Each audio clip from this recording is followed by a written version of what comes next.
Ahsoka Episode 2 pleasantly surprised me. I know, I'm the Ahsoka hater, at least that's what people seem to think, but no, I actually really enjoyed this one. This episode, despite sharing a lot of the same flaws as the previous, was able to inject some much needed life into the narrative and make me care even a little bit about the characters. For the most part. Ignoring the fact that Sabine is somehow alive, I do like how Ahsoka is tired of her already and the show has only just started. Me too, Ahsoka, me too. Additionally, now that Sabine is out of action for a while due to being impaled, we have a much larger focus on Hera in this episode. And although her tentacle headdress still looks super goofy, she was a welcome addition. Hera actually has more charisma than either of our main leads, and even brings some life out of Ahsoka, which is a miracle. She was one of the few things I actually liked about Rebels, and it's cool to see her developed further here. A lot of the episode centers around the investigation of a scrapyard where our heroes get to talk to some regular ass people. Engineers, business owners, people who even state that they don't care about the wider galactic conflict or pick sides between the Empire and the Republic as long as they can keep working. I like this a lot because it makes the universe feel larger and more fleshed out. There are normal people just trying to make their way without getting caught in the crossfire of the larger Star Wars stakes. Of course, the show goes and ruins all nuance by making the working class here Empire sympathizers, and Ahsoka tells the audience that it's because of greed.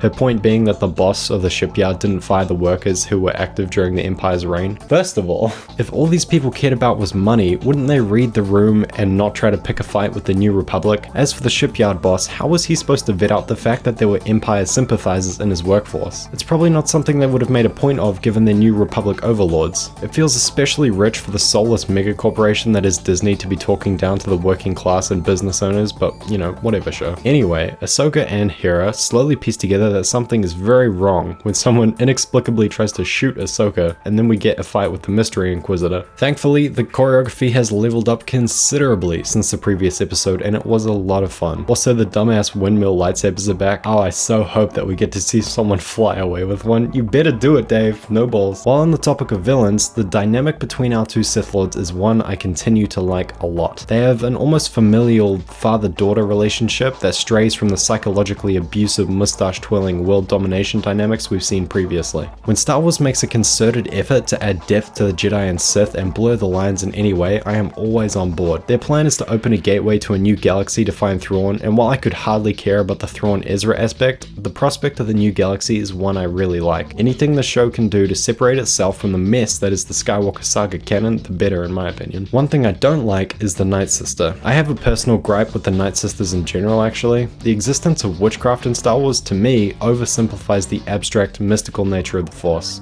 Life creates it, makes it grow.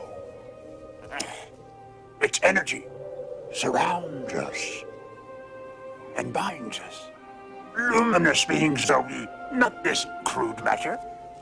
When it crosses the barrier into fantasy magic systems, I have never been a fan. I feel like the dark side has enough nuance without having to rely on abilities like spells and necromancy. Overall, episode 2 is very hard to hate. There's still dumb stuff here like Sabine, the costume design, and the reliance on convenience to move the plot forward, but if things keep progressing like this, I will be willing to admit that Ahsoka may have just been finding its feet. But hey, that's all I got. Let me know in the comments why my opinion is wrong, and I'll catch you in the next one. Goodbye.